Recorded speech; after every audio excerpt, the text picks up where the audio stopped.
Today's presentation is on special event risk management. This is a time of year when many of you are knee-deep in planning and preparing for your special events that are going to happen over the next year, generally in the summertime. And so we're busily preparing for that. We're having meetings. We're dealing with vendors. We're dealing with any entertainment we may be bringing in.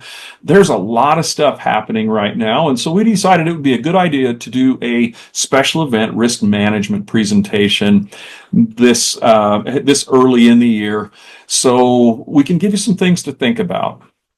Special events in Utah are awesome. We are particularly good at events in the state of Utah. We have a strong volunteer force. We have great local government agencies that work to provide outstanding entertainment for our communities. They bring us together as a community. We have great entertainment, and it's a positive perception of our communities. It makes us more unified as a community. And I have been involved in many events throughout my career. We have even pulled off one of the larger events in the country, from our simple town days, our county fairs, the fun runs and marathons and all of those things, all the way to the Winter Olympic Games, and we are going to host the Winter Olympics again. Pretty exciting for some. Other people grumble a little bit when they hear that. But I just want to point out that we do a pretty darn good job in the state of Utah pulling off events. And I don't want to denigrate our events at all. In this presentation, I want to help us to prepare so we don't have catastrophes. We don't take our happy event and turn it into a tragedy.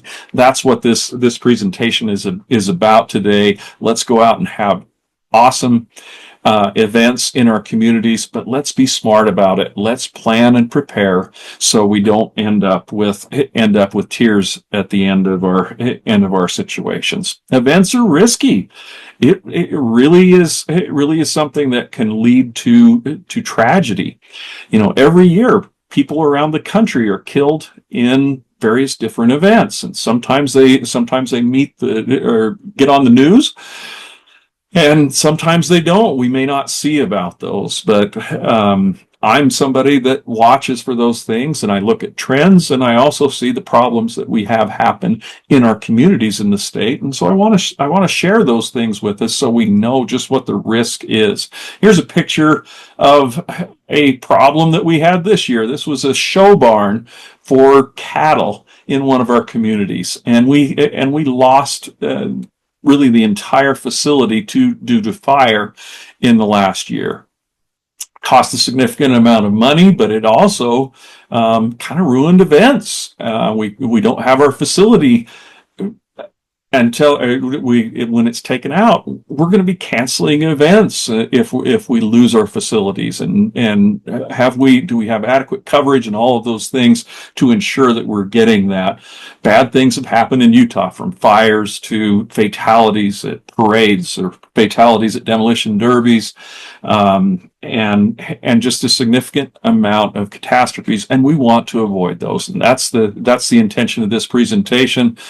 I'd like to start out by maybe agreeing on some goals, and you can argue with me over these goals if you like, but I think most of us can probably agree that we don't want any dead kids. That's when I took the job working at the trust. I knew I was working with our local government agencies, and I knew that we were dealing with events. We're dealing with child recreation programs. We're dealing with a lot of things that involve these kids.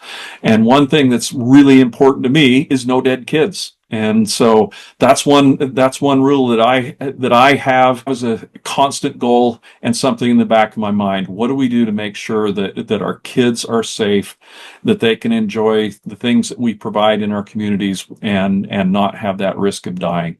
No catastrophes as well. We don't want to have that terrible thing where we'd all love our 15 minutes of fame, but not because a catastrophe happened in our community. And so as we plan and prepare for these things, those are some pretty good goals.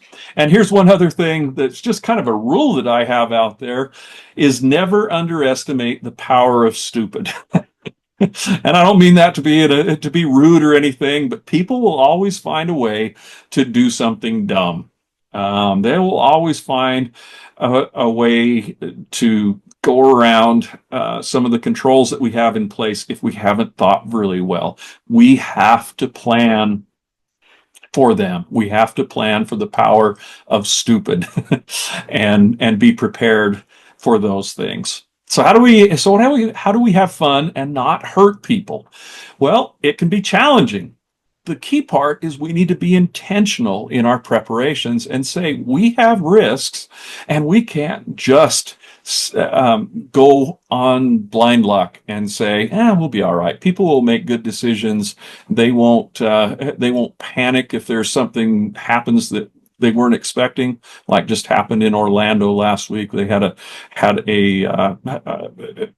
event going on and people just suddenly broke and ran and people were injured and it was a really a sad, chaotic scene that we saw there. Let's go through some of the things we can do to prepare to have good, safe events that will accomplish our other goals of having fun and bring our community together and all of those things.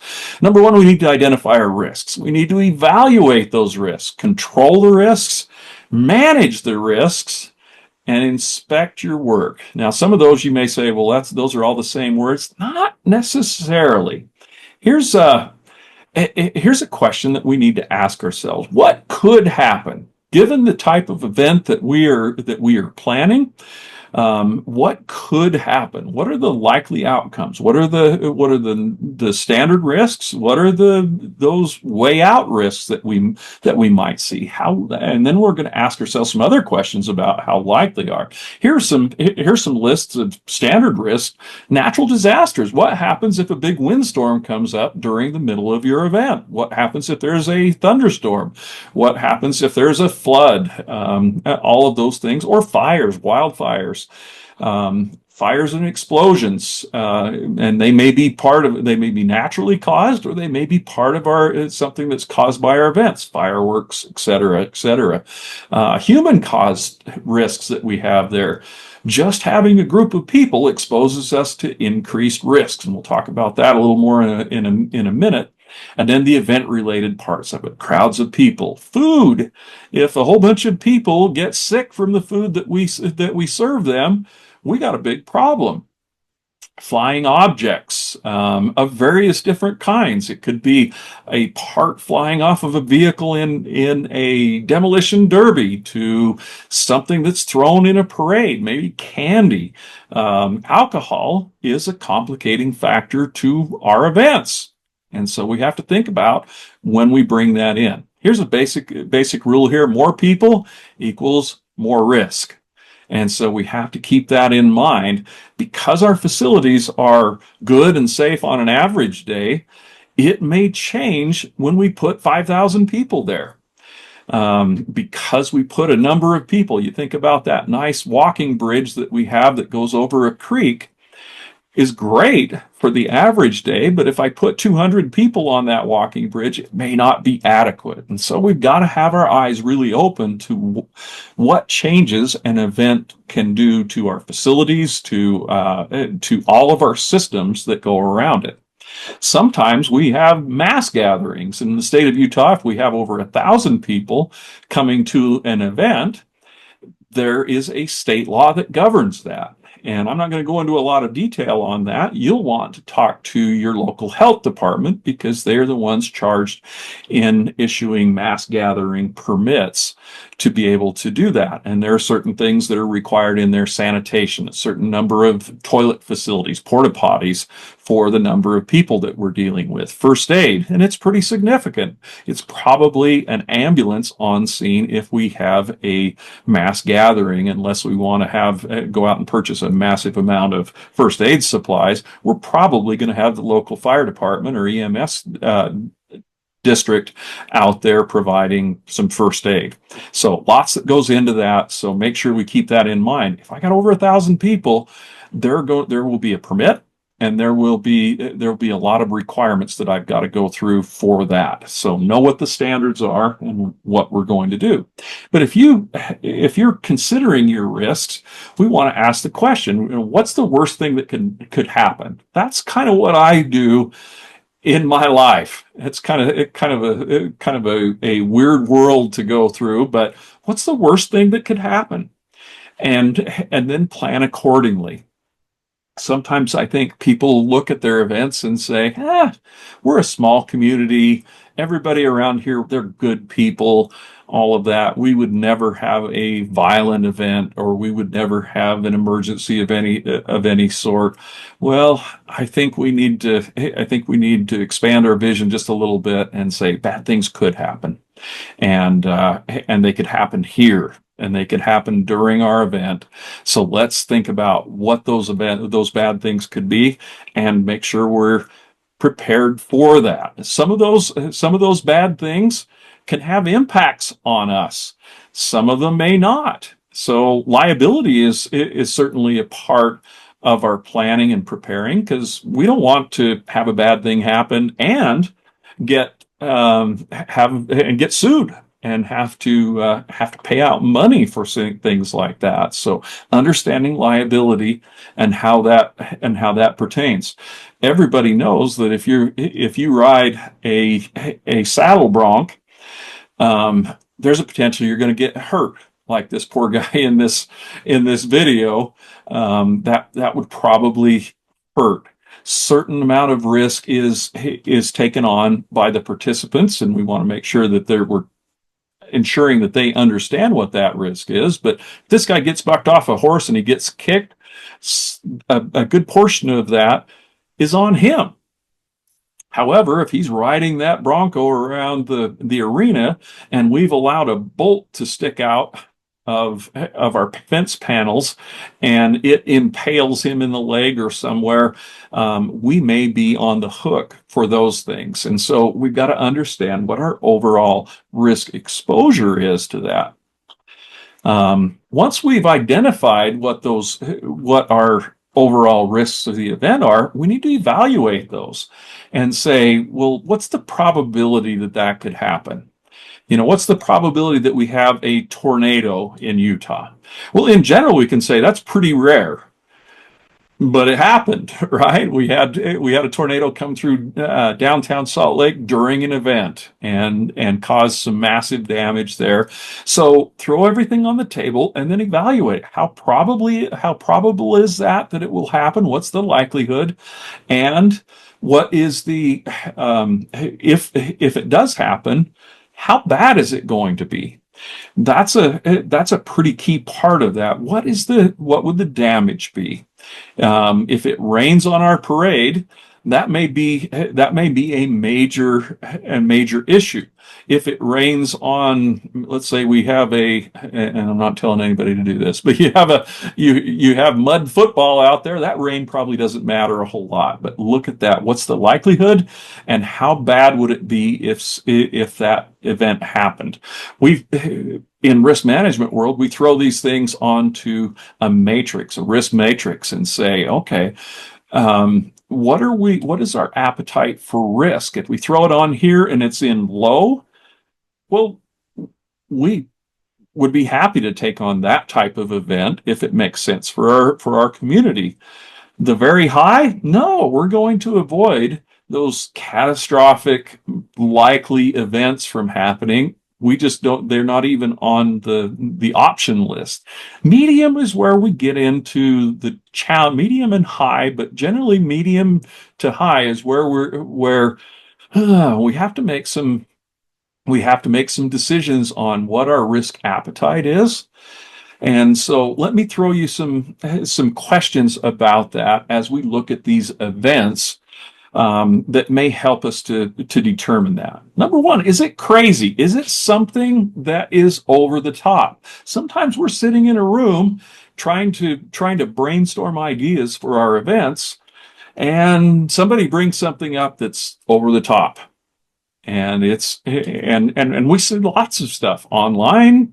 We see events where they're doing some really outlandish stuff, and our temptation sometimes is, why don't we do that? This picture here, they're doing burnouts, and they have dozens of vehicles pointed at the crowd, all doing burnouts at the same time. What's the risk there? Oh, that's probably on that scale of pushing crazy if it's not adequately controlled.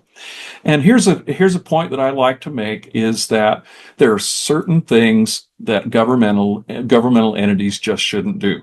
There may be private companies out there that are willing to take on that risk and secure coverage to protect them from that. There are some groups that may be willing to take that risk. But for our organizations, we share our risk in the state of Utah. And so there are some things that go beyond that. And we need to be able to put our hand out and say, nope, that's beyond our appetite for risk. I'll let this video play as I'm talking. This is a concert that happened in Taiwan, and it was one of these things where they did a color event, like the colored runs, where they blow out this colored cornstarch. Something really bad just happened. They blew out this colored cornstarch, and it became a combustible dust in the air. And when there was an ignition source, we don't know what the ignition source was. Could be a lot of things. Could be just static electricity. It ignited and burned hundreds of people. So something that sounds, oh, hey, let's do a color run. Let's do a color thing. If we don't evaluate what the potential risks are, we could run into a real problem. So here's one way that we can work together on those risks. And it's also that something that is part of your coverage with the trust is you need to let us know what you're doing. So each year, as you do your renewal with the trust, it will ask questions about any special events that you have. Please put those on there. Give us an idea, and it'll ask questions about how many people will attend, what type of activities you'll be doing, and we may contact you on those. We may not. But it's important that you let us know what you're doing there, so we really have that on our risk radar as well. Ask a question. Is it covered? Now, there are certain things, like I said, we partner together as local governments and the trust to provide risk coverage, but there are certain activities that we specifically exclude, along with basically all insurance companies. There are certain things that are beyond what we want to have in our insurance coverage because it exposes us to a lot excess risk, and it would increase our costs significantly. And so if you want coverage on that, we can secure coverage for these things, but it's not in your basic policy. So what are those? Aircraft. And so hey, we're going to have a plane. We've got somebody in the community that has an airplane, and they would like to fly over the soccer field and throw candy out for the kids out there. Well, that exposes us to some significant risk if that's our event. That is specifically excluded from a policy. From your policy.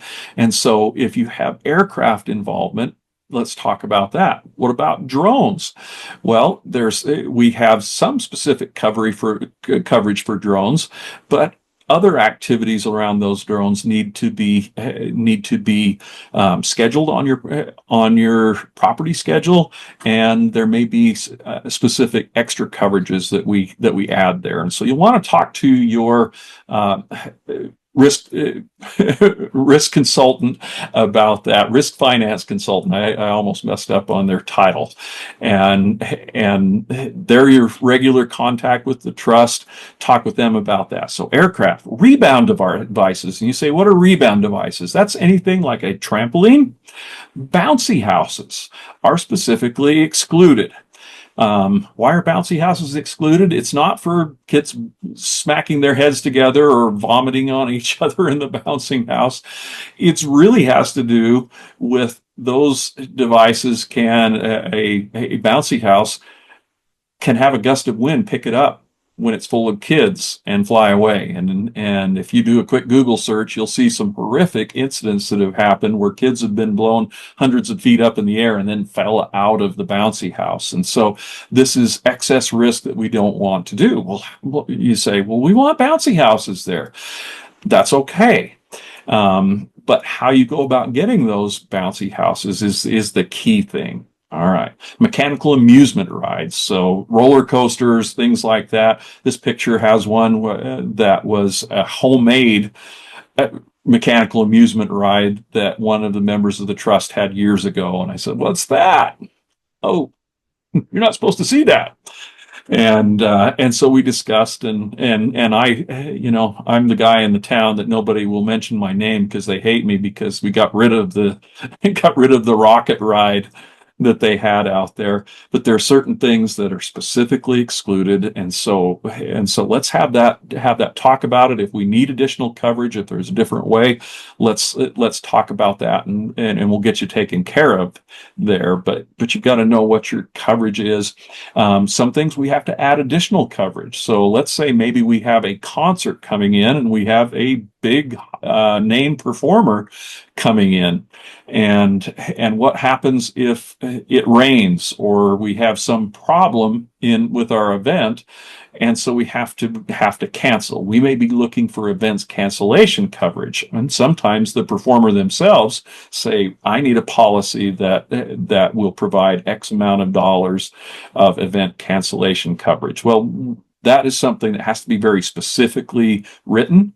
And so if you're looking for that, we also want to talk with our risk finance consultants about that as well. What about other things like maybe fireworks? Now, fireworks are a pretty common part of our events that we do around the state, and I think it's an appropriate thing if we do them safely. However, if we decide that, you know what'd be cool? Let's put all of our fireworks on a trailer behind a pickup and drive through town. That's not a great idea. So just think, if you're in that planning meeting and somebody brings something, and unfortunately this did happen, and when some fires ensued from it, let's be smart about what we're doing. So even some of the standard risks that we're fairly comfortable with can be worse if we change how we're using those, or change the location of those things.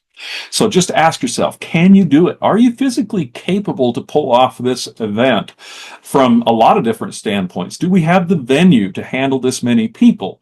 Do we have enough people, volunteers, to be able to manage this? Our our event venue is out in the middle of a big sagebrush area. Is that a good place to have our fireworks? Probably not, because we're probably going to start a brush fire from that. So let's ask ourselves, can we physically pull this off? Can we do that? And then answer honestly those questions. And maybe we have to move the site to a different place. And sometimes maybe we have to say, this is beyond what we're capable of doing. It's a stretch for us.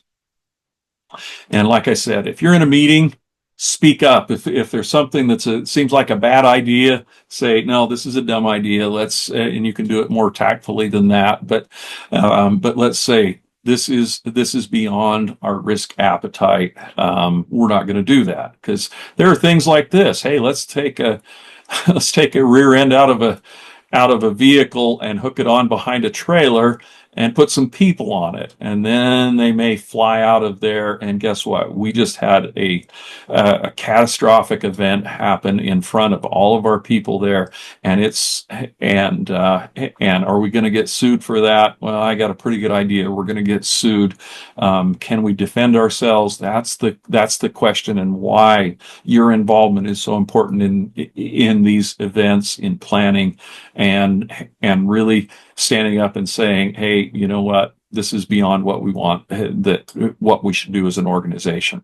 All right. So event planning, remember that. Somebody says, you know what, be awesome. Your ears should perk up, and you should decide what is acceptable risk for our organization, and stand up if there's something that goes beyond what is reasonable, or if it sounds dumb, let's stand up and do that. Okay, controlling our risks. Once we've listed them out and decided what they are, what's the likelihood that we have those, and which of those risks are we willing to take on, and we make those decisions about what we're willing to accept. Now we got to move on to controlling the risks once they're there. Sometimes we're going to look at our event and say, who really owns the event? We may have a group come into our town or jurisdiction, whatever it is that we are as an organization, and they say, hey, we want to do a fun run. So can you guys close off some streets for us, and can we use the park to be able to do that? Well, who owns the event? Who's the person running that? In many cases, we're much better off to allow that group to own the event. We can still get the benefit from having it in our community. We sacrifice a little bit of control over what happens there and who makes the money off of it, but we allow them to keep the risk. So ask yourself, who owns this event? And sometimes we may get drug into events. Hey, mayor wants us to support this event. So can we do this or that? Let's be careful about how those lines are drawn, so we don't get drawn into a lawsuit for something that really wasn't our responsibility. So in some cases, we want to let other people own the risk. And specifically speaking, bringing in contractors. Some of you out there are mad at me right now because I said bouncy houses aren't part of your trust insurance coverage. Well, those bounce houses, we can still have those, but let's bring in a reputable contractor that brings with them coverage. And to bring with them coverage, they need to show us proof of insurance. But we also want them to provide us with a certificate of insurance listing our organization as an additional insured on their policy. So basically, they're coming in, providing this service, they're doing the work, they are assuming the risk for it, and at the same time, they're protecting our organization through that certificate of insurance. There's also some language that should be written up in a contract around that called indemnification agreements. Make sure that your attorney is involved with those. Anytime you're dealing with contracts, and particularly indemnification type things, an attorney should be involved there. You can have a standard form if you have vendors coming in and you want them to provide a certificate of insurance and indemnification. You can just have a standard form that your attorney's looked at and says, okay, that's adequate to protect us. So when we do this, it's called risk transference. And so there's specific language in there. We need to look at limits. And we don't, at the trust, we don't say this is how much coverage you should ask for in a contract, but I think it needs to be based on the amount of risk that we would see in this event or activity that the other organization is doing. So what do I mean by that? Well, let's say we have a group that comes in and they want to use our arena for a demolition derby. Well, a demolition derby has significantly more risk to it, then we're going to have a craft fair and people are going to be sitting at tables selling trinkets or something that they've handcrafted. And so limits are going to be based on the amount of risk that is brought there. So, and just remember on that certificates of insurance, we want to be named as an additional insured, and that coverage that they're bringing with us actually covers the activity that they're doing. So look at things like a bounce house. Make sure that is specifically called out in their coverage. So we don't run into a situation where they have a basic liability policy that excludes bounce houses.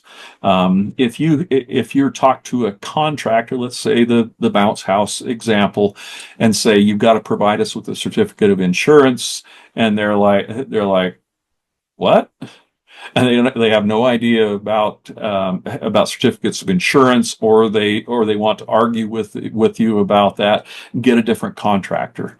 There are reputable contractors will have coverage. Reputable contractors will know that this is a part of their business to provide that certificate of insurance. And so if it's somebody in the neighborhood who just happened to buy a bounce house and they're like, hey, we'll just put it out there or we'll rent it to you, those are areas that I would steer clear of. Use reputable contractors that are bringing coverage with them, and those contractors are going to be the same people that will have good procedures in place to make sure that bounce house doesn't fly away with our kids in it. Sometimes we have questions about coverage for vendors that maybe it's somebody from our community that doesn't do this much, and we're asking for a certificate of insurance, and they're like, we don't have that. We're not a big business or anything like that. Well, there are resources available, many of them online, where you can purchase event coverage, and you can buy those for as little as a day or a certain amount of hours to get coverage over that. I wouldn't recommend hours, but these families or companies, whatever, can get insurance. Here's a list of some that have been available out there. They come and they go.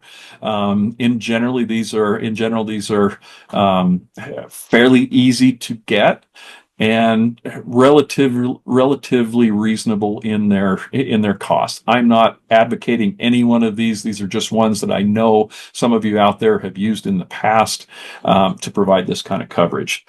I'm watching the chat here, and I haven't seen anything come up yet, but if you've got questions, please type those in. Another question that some of you may have out there, well, can I just get people to sign a liability waiver? Isn't that going to protect me? Now, I produced a full webinar on waivers, and I'm going to point up here so then it tells me where to put the link. So if you're watching it on YouTube, there will be a link to that webinar that's out there. But let me just sum it up on liability waivers. They are limited in their effectiveness if we get to a lawsuit, we get to a court. They still have some value. This picture here, that's my oldest daughter, and she's a mutton busting champ. She won that. Well, when it was my wife who signed her up for mutton busting, they had my wife sign a liability waiver that said, hey, if your kid gets killed in this activity, you can't sue us. Well, that's pretty limited in its effectiveness in a court, but it did let my wife and myself know that, hey, you know what, this could be a dangerous activity, and I think liability waivers are good for honest people. You know what? I knew what I was getting into. They transferred the risk to me because I knew what was going on. But at the end of the day, if we have a dead kid, that liability waiver is pretty limited in its effectiveness. So talk with your attorney about those things. Watch the video that I produced on that, and just know that that we're limited in how much protection. I'm not telling you not to use your liability waiver. I'm just saying realize what it's worth. All right. Managing our risks. Once we've got our controls in place, we've transferred as much risk to others as we can get. We're down to where I own it. I own this risk. We're going to do this event. Now I've got to manage the risks that I'm dealing with. So I've got to have a plan, and build that plan around my event, and it could be part of your overall event plan. It could be a standalone risk plan. I think it's probably better if it's in the overall event plan, so it is part of what we do.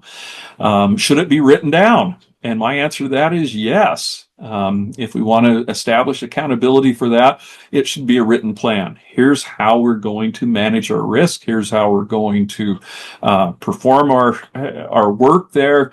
Here's who is responsible for what. All of those things are part of it. So in our planning, let's build this as part of it. Do we have the right location? Like I said, that nice park that's just a quaint place may be great for a few people or a few dozen people, but if we bring 1,000 people there, it's probably not appropriate. That bridge that we walk across, that et cetera, our restroom facilities, all of those things. What happens when we put 1,000 people there? So is it the right location? And sometimes we have to say, we don't have a location to support that. Are we using the right equipment? You can see this scary picture here where we have our electrical equipment with cables right next to the fountains where the kids are swimming. Are we using the right equipment? Is it in the right location? Have we installed that properly? Did we bring in an electrician to put our temporary electrical facilities in so we don't run into some of those problems? Are we maintaining that? Are we going out and physically inspecting? We'll talk about that in a minute. But are we looking at our facilities so we're managing those risks? And then are we documenting that? Can we prove that we did the right thing, that we were reasonable and we were prudent? I got to be able to write it down so I can show it. So if something goes wrong, here's our documentation. We did it right.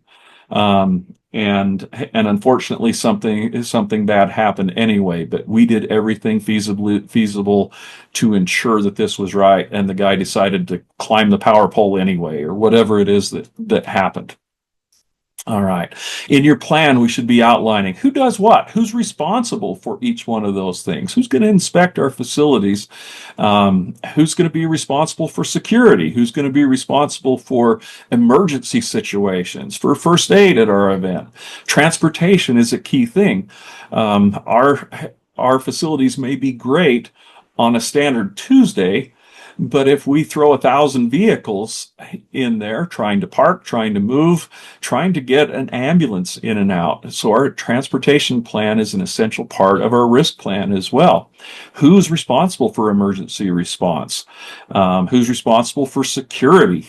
Sometimes we think about our events. Hey, we're just a small town out in the middle of nowhere, and we have our town day celebration or the rodeo or whatever. We don't need to have cops here. We don't need sheriff's deputies out here for that. I would beg to differ. Let's take a look at our events and say, what is appropriate security for the type of event that we're having? Does every event involve law enforcement? No, but a good chunk of those, if it's a significant event, probably will. What do we do for food safety? How do we ensure that we don't get people sick? So providing sanitation facilities and refrigeration and those types of things if we're over the event, the food part of the event. What about weather? Do I have a lightning hold policy? So if a thunderstorm comes in during the middle of our rodeo, what do we do? I was at a rodeo a few years ago, sitting there with my family, and unfortunately, a thunderstorm came in, and the organization that was running it stopped the event, and they said we are having a lightning hold because there's been lightning detected within the window that we've set up in our plan, and we are putting the event on hold. We will let you know when it's going to start up. We recommend that you go to your vehicles and take shelter. Okay, well, we're all sitting in the grandstands and it's raining. And we had a decision to make at that point. Do we go sit in our cars or do we sit in the grandstands? And I'll tell you what this risk manager did.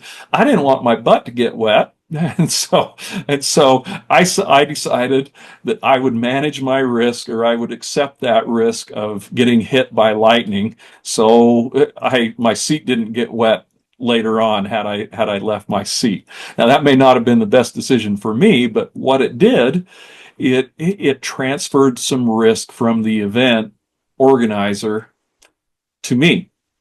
I made the decision because the event isn't going to keep running. So now they've taken themselves out. They've advised me there is a risk, there is a hazard here. To me, we advise you to go to your car. And then I made the decision. Had I got hit with the bolt of lightning, well, it would be far easier for us to defend an organization if we've gone through those steps. But if we don't have any plan for it, if we don't have plan for a sudden windstorm, microburst winds that come through, I don't have a plan for a violent event, an active shooter, those types of things, it makes it harder to defend you, and it also makes it very hard to manage those things that can happen at our at our event. Debris removal. Where is that coming from? Oops, I got a problem. I thought I fixed that. Apologize. I'm going to go to this next one. Provision of adequate water supplies, both for drinking, for sanitation, but for fire.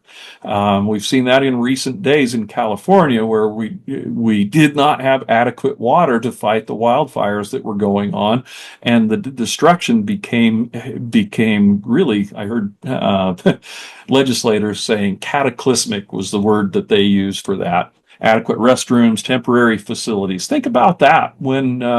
If we put up canopies, if we put up tents, have we built risk into those? Do we have those adequately secured? A simple 10 by 10 canopy that we allow our vendors to use can become a significant hazard to people if the wind decides to blow. So are we requiring them to weight those down or to secure them some way? And does our plan specifically tell them how they can do it? Because if they go out and they start planting stakes, they might put stakes through our sprinkling system, and then we've got a big flood. And so plan and prepare for those things. Oh, let me go back on this just because I've got this good picture of a parade, so I make sure that I talk about this. Parades present us with significant risk. And I know I've got another slide, but I got to talk about it now to ensure that I get this information out. I prepared and presented a webinar on parade risk. It's called Raining on Your Parade. And if you go to our YouTube channel, you can search and watch that one. This is an area that we have to be really conscious with because of the amount of material that we have to talk with. I'm not going to spend a lot of time on this now, but please go and watch that if you have a parade in your community. Number one rule: if we've got people pulling trailers from pickups, nobody can be in the bed of the pickup because it's just tempting for people to try to get back and forth. And if we run over somebody, it's gonna ruin everybody's day, and maybe ruin somebody's life. If we're throwing candy, make sure that's only done by people that are walking. Let's not tempt those kids to run out underneath a trailer and grab that piece of candy. So our walkers should be walking, and they should not be refilling from the trailer. They should pack along with them what they need. We don't want people going up to the floats, to the trucks, and getting candy, because that places it at risk. Let's keep. I'm not saying don't have candy. I'm just saying let's put the candy back away from the parade participants, so we don't tempt those kids to come out there, and let's keep our people safe that are on our floats. And please go and watch that webinar. Important stuff. Cindy asks a question. I'll just grab that one now. Does the trust have a lightning policy? We don't have a specific lightning policy, but there, depending on the specifics of things, that is something you'd want to talk to your risk finance consultant about how that coverage works. But weather events, in many cases, are covered under that. And I can ask those guys if there happens to be a specific lightning policy, but I don't believe that's the way we do it. We generally look at it under our other policies. Other question, do you have templates for the written documents you've mentioned? Contracts, special events, permit process, including ensuring requirements, event planning documents, etc. I have some, but I would probably direct you to go and beg, borrow, and steal from other organizations doing similar events to what you're doing. We have a lot of members of the trust that are out there, and they have a great policy, a great procedure. And so I hesitate sending out a boilerplate to everybody that's going to meet all of the needs. And so my recommendation is, hey, we do a county fair, and that neighboring county, they do one, and I know they've got a great risk manager there, and they're doing all of that, and say, hey, can we borrow your documents? Can we steal that so we can use it? Great part of being in government service is we can beg, borrow, and steal from other governmental agencies and be able to utilize that. That's my recommendation of the best way to do it. But don't just adopt it. Once you grab somebody else's document to save us some work, go in and tailor that to your events, to how you do it, and then sit down with your attorney and say, is this adequate? And you may talk to your attorney ahead of time and say, does this boilerplate look like something that would work for us?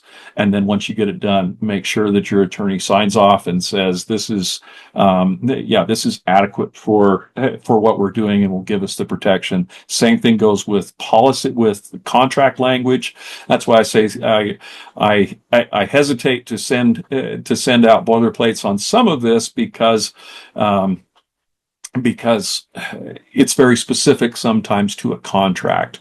And if you talk to your attorney about that, they'll say, yes, I want to see every contract to ensure that this is covering us. So just a word of caution on that with boilerplates, because sometimes they can be they can get us into trouble. All right, here's an event that happened not too far from Utah.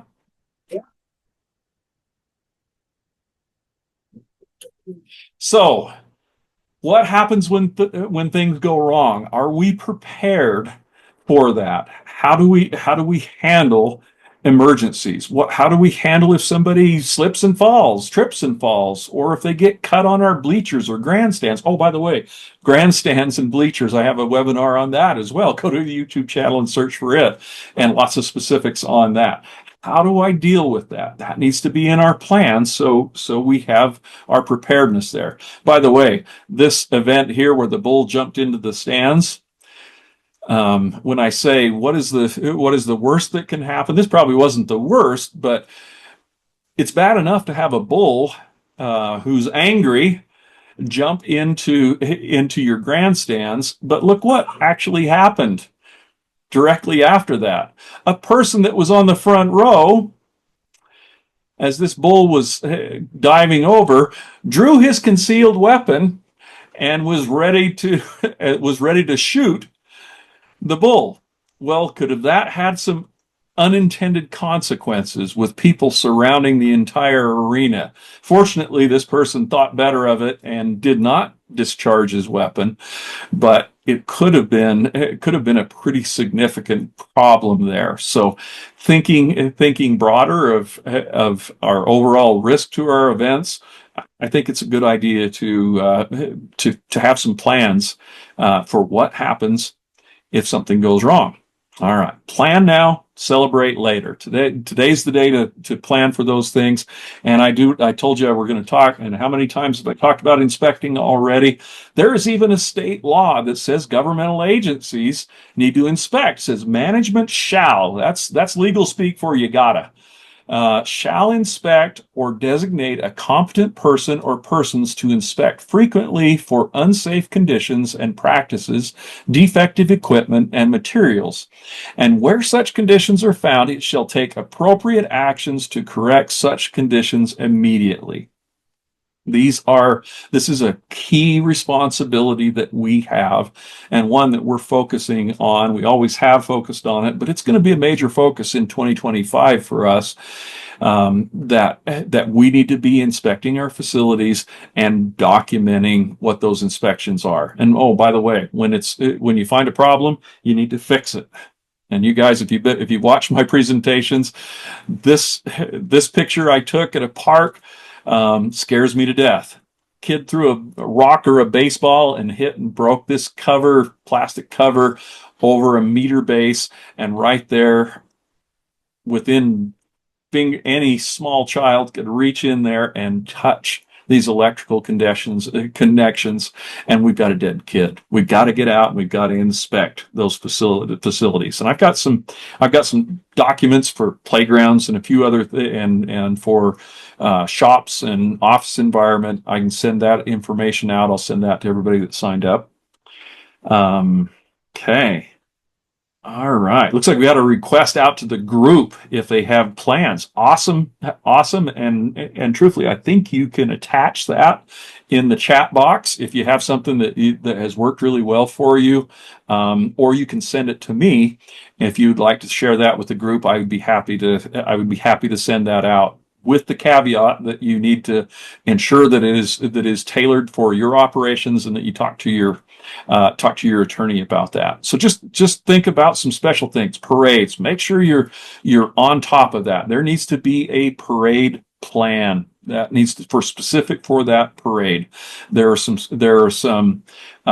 standards that are in place. They're not legally obligating, but they're standards that, because they've been accepted by a nationwide group, we really need to follow those standards. Fireworks, just because you have a fire department doesn't mean that you are capable of setting off fireworks. In the state of Utah, the state fire marshal's office has a program to become a certified pyrotechnician. You should have a certified pyrotechnician to oversee your fireworks show. In the absence of that, you should hire a contractor to run your fireworks for you. If it's something that's new and crazy, or you just don't understand it, let's take action on that. And that action may be calling up Jason and saying, hey, they just proposed this in a meeting. What do you think? Do you have any concerns from the trust on this? Do you have any concerns personally about us trying to do this event or this activity in our event? Let's keep our eyes open.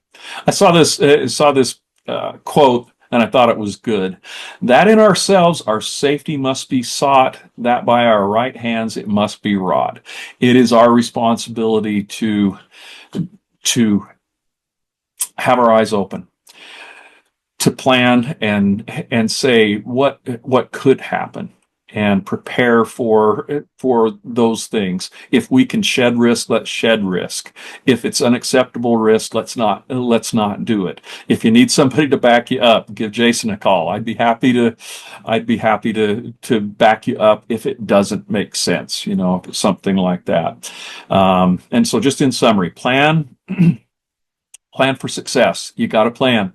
Know what your hazards are, know your risks, identify those, determine what's the potential that they happen, how bad would it be, is this something that's acceptable to our organization's risk appetite, is it covered, is it something that we physically can do.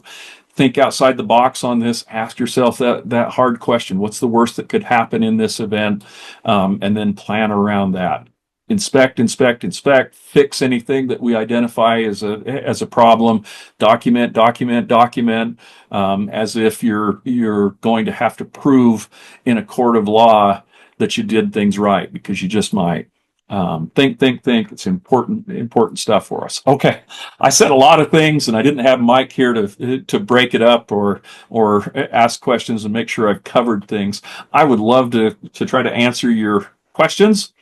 If you have those, you want to put those in the chat box, please do so, and then we'll wrap up here in just about a minute. All right. If you're still typing, keep typing. I'm gonna wrap because I don't see another question there. But if you're typing, type. I'll keep answering as long as you guys would like. But I'm gonna wrap up this session just by saying thank you for all that you do out there. We do some wonderful things in this state, and this presentation, although it may feel like a downer, it's not intended that way. I love our events. I'm an event person. I work for the Salt Lake Organizing Committee. As the risk manager, we did some amazing stuff there. I have volunteered with my community for various different things as well. I think events are awesome, and we can have great events. We just got to go into it with our eyes open and be intentional about managing that. So. Okay, so I think that's Cami. I can't quite tell. Cami P. So I think that's Cami out and Twilla is asking if we're going to upload this into Trey Lion. Yes.